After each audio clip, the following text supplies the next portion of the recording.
Have you ever wondered how a single decision made in a Washington, D.C. boardroom can actually change the interest rate on your credit card? Well, today, we are going to break it all down.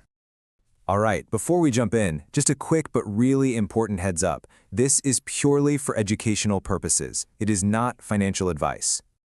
So, the Federal Reserve just cut interest rates, and this is the third time they've done it this year. Now, if you have a mortgage, a credit card, or even just a savings account, listen up, because this directly affects your wallet, and I'm going to show you exactly how. So, what in the world just happened? Let's unpack the Fed's big move. Okay, so on December 10th, the Federal Reserve, which is basically America's central bank, announced it was cutting its main interest rate by 1/4 percentage point.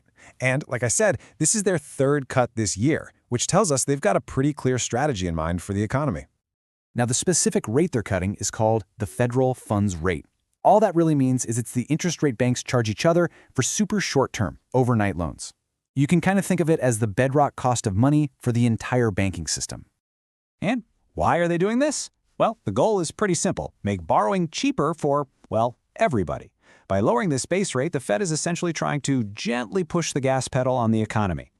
Encouraging us to spend and businesses to invest, all to keep things humming along and steer clear of a recession. But how does a decision like that actually trickle down from the Fed all the way into your personal bank account? Let's trace the path from their boardroom right to your bottom line.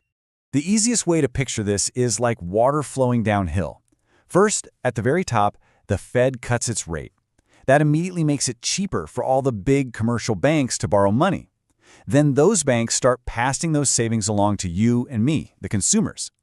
But, and this is key, it's not instant, and it definitely doesn't affect all parts of your financial life in the same way. Let's start with the savers. If you've been enjoying those nice high interest rates on your savings account lately, this move is going to feel a little less exciting for you.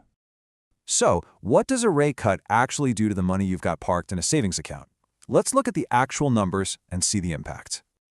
And yeah, you can see it pretty clearly here. That high-yield savings account that was earning you a solid 4.5% is probably going to see its APY, that's the annual percentage yield, dip down closer to 4%. It's a direct result, really. When it's cheaper for banks to get money, they just don't have to offer you as much to get you to deposit yours. Okay, now let's flip the coin and look at this from the other side, the impact on borrowers. For anyone with a loan, this is generally some pretty good news. So if you're carrying any kind of debt, you're probably asking, is this going to give me a little breathing room? Let's see how that can affect your payments. For debt with a variable rate, like pretty much all credit cards, you will see a little bit of relief. An average APR might drop from about 21% down to maybe 20.5%.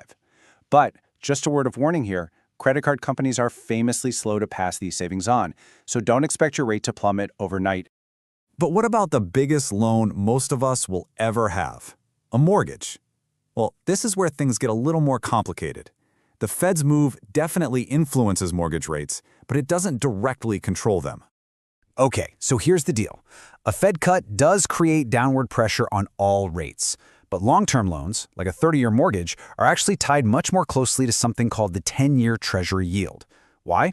Because the Fed's rate is for overnight lending, but the 10-year yield shows what investors think about the economy over the long haul, which is a way better match for a long-term loan.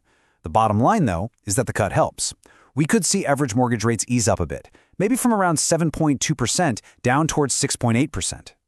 So, knowing all this, how can you actually use this information?